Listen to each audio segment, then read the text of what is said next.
பெரிய நாயகி அன்னையினுடைய அன்பு பக்தர்களே,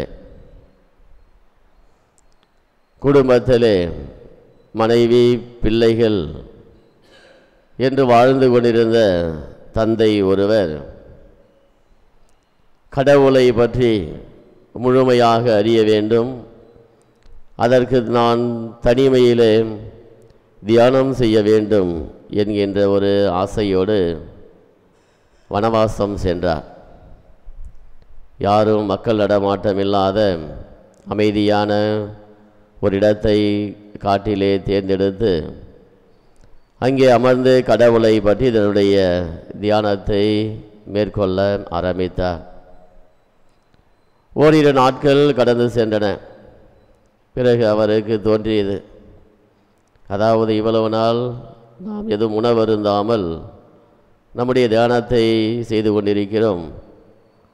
ஒருவேளை காலையில் மட்டும் சிறிது பால் அருந்தினால் போதும், அது என்னுடைய தியானத்தை சரிவர மேற்கொள்வதற்கு உதவியாக இருக்கும் என்று எண்ணிய அவர் என்ன செய்கிறார், அடுத்த நாள் வீட்டிற்கு புறப்பட்டு சென்று தன்னுடைய வீட்டில் இருக்கின்ற ஒரு பசுமாட்டினை தன்னோடு ஓட்டி வந்து தான் தியானம் செய்கின்ற இடத்திலே கட்டி வைத்து விடுகின்றார்.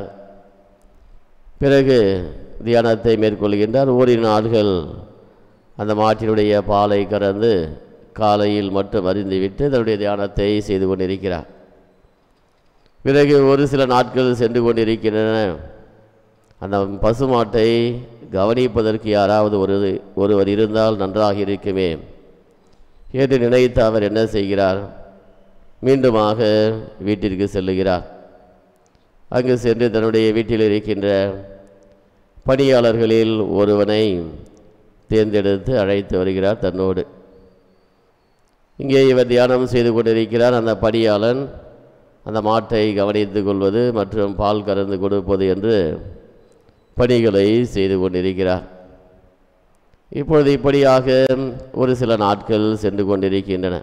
அப்பொழுது மீண்டுமாக அவர் சிந்திக்க ஆரம்பிக்கின்றார். இப்பொழுது 2 பேர் இருக்கின்றோம், அதாவது இந்த மாட்டிலிருந்து கறக்கப்படுகின்ற பால் 2 பேருக்கும் போதவில்லை, என்ன செய்யலாம் என்று யோசித்தவர் வீட்டிற்கு செல்லுகிறார். தன்னுடைய மனைவியை அழைத்து வருகிறார். அதாவது 2 பேருக்கும் எனக்கு உணவு இல்லை என்றாலும் பரவாயில்ல, வேலையாளுக்கு உணவு தேவை, அவனுக்கு சமைத்து கொடுப்பதற்கு ஒரு ஆள் தேவை, அதற்கு தன்னுடைய மனைவியை அழைத்து வரலாம் என்று மனைவியை அழைத்து வருகிறார். பிறகு இப்படியாக ஒரு சில நாள்கள் சென்று கொண்டிருக்கின்றன. அப்பொழுது மீண்டுமாக அவன் சிந்திக்க ஆரம்பிக்கிறான். பசுமாடு இங்கே இருக்கிறது, பணியாளனும் இங்கே இருக்கிறான், மனைவியும் இங்கே இருக்கிறார், ஆனால் பிள்ளைகள் மட்டும் வீட்டில் தனியாக இருப்பாங்களே, அப்படி என்று எண்ணி அவன் மீண்டுமாக வீட்டிற்கு செல்லுகிறான். தன்னுடைய பிள்ளைகள் அனைவரையும் காட்டிற்கு அழைத்து வருகிறான். இப்போ என்ன ஆச்சு, கடைசியாக வீடு காலியானது, காடு வீடானது. அப்பொழுது கடவுள் அவனை பார்த்து சொல்லுகிறார், உனக்கு தியானம் என்பது தேவையற்ற செயல், நீ பேசாமல் வீட்டிலே உன்னுடைய வேலையை பார்த்து கொண்டு இருந்திருக்கலாம் என்று சொல்லி அவனை மீண்டுமாக கடவுள் வீட்டிற்கு அனுப்பிவிட்டாராம். இயேசுவில் அன்புமிக்க சகோதர சகோதரிகளே, ஆங்கிலத்திலே பழமொழி இருக்கிறது, லெஸ் லக்கேஜ் லெஸ் டென்ஷன், மோர் லக்கேஜ் மோர் டென்ஷன்.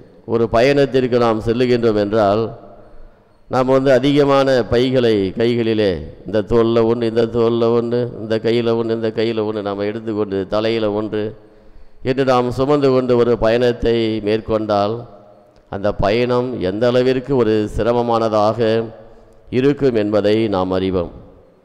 அதே நேரத்தில் நாம் எந்த ஒரு தேவையற்ற உடைமைகளை இல்லாமல் ஒரு பயணத்தை மேற்கொள்ளுகின்ற பொழுது அந்த பயணம் எந்த அளவிற்கு எளிதானதாக இருக்கும் என்பதை நாம் அறிவோம். அதைத்தான் ஆண்டவர் இயேசு இந்த நற்செய்தியிலே தன்னுடைய சீடர்களுக்கு வலியுறுத்துகிறார். எனவே நீங்கள் நற்செய்தியை அறிவிக்க செல்லுகின்ற பொழுது தேவையற்ற உடைமைகளை உங்களோடு எடுத்து செல்லாதீர்கள். உன்னுடைய வாழ்விற்கு ஆதாரமானது உனக்கு செல்லுகின்ற இடத்திலே கிடைக்கும். எனவே அப்படி இருக்க இனி உனக்கென்று உடைமைகளை எடுத்துக்கொள்ளுகின்ற பொழுது உன்னுடைய அனைத்து கவனமும் அதனை எப்படி பாதுகாக்கலாம், அல்லது எந்த இடத்திலே வைக்கலாம், அல்லது யாரிடத்திலே கொடுத்து வைக்கலாம் என்று உன்னுடைய சிந்தனைகள் அனைத்தும் அந்த பொருள்களின் மீதே அதிகமாக இருந்து கொண்டிருக்கும். எனவே தான் ஆண்டவர் சீடர்களுக்கு சொல்லுகிறார், எந்த ஒரு தேவையற்ற உடைமைகளையும் நீ நற்செய்தி பணிக்காக செல்லுகின்ற பொழுது எடுத்து செல்லாதே என்று வலியுறுத்துகிறார். அதே போன்று அவரை கடைபிடிக்கின்றார்கள், அதிலே வெற்றியும் காண்கின்றார்கள். அதுதான் இன்றைய நற்செய்தியுடைய இறுதி பகுதியிலே நம்மால் பார்க்க முடிகின்றது. இயேசுவில் அன்புக்குரியவர்களே, நம்முடைய வாழ்விலும் பல நேரங்களிலே அதிகமான சுமைகளை தூக்கி நாம் நம்முடைய உடலின் மீது வைத்து கொண்டு என்னால் எதையும் செய்ய முடியவில்லை என்று நாம் பல நேரங்களிலே புலம்புவோம். அதே போன்று ஒரு சில ஆன்மீக காரியத்திற்கு நாம் புறப்படுகின்ற பொழுது நாம் எதை தவிர்த்து விட்டு செல்ல வேண்டுமோ அவை ஒரு சில செயல்களையும் ஒரு சில பொருட்களையும் தவிர்த்து விட்டு செல்லுகின்ற பொழுதுதான் அங்கே ஆலய வளாகத்திலே நம்மால் ஒரு அமைதி சூழ்நிலையை நம்மால் அனுபவிக்க முடியும். எனவே நம்முடைய வாழ்விலே ஆண்டவர் இயேசு கூறிய அந்த வார்த்தைகளை பயன்படுத்தினால் நிச்சயம் அதிலே வெற்றி இருக்கின்றது என்பதற்கு சீடர்கள் சாட்சியாக இருக்கின்றார்கள். எனவே நாமும் நம்முடைய வாழ்வை எளிதான பயனாகமாக மாற்றிக்கொள்வதற்கு முயற்சி செய்வோம். ஆமீன். எல்லாம் கொண்டோம் திருவடி வைத்து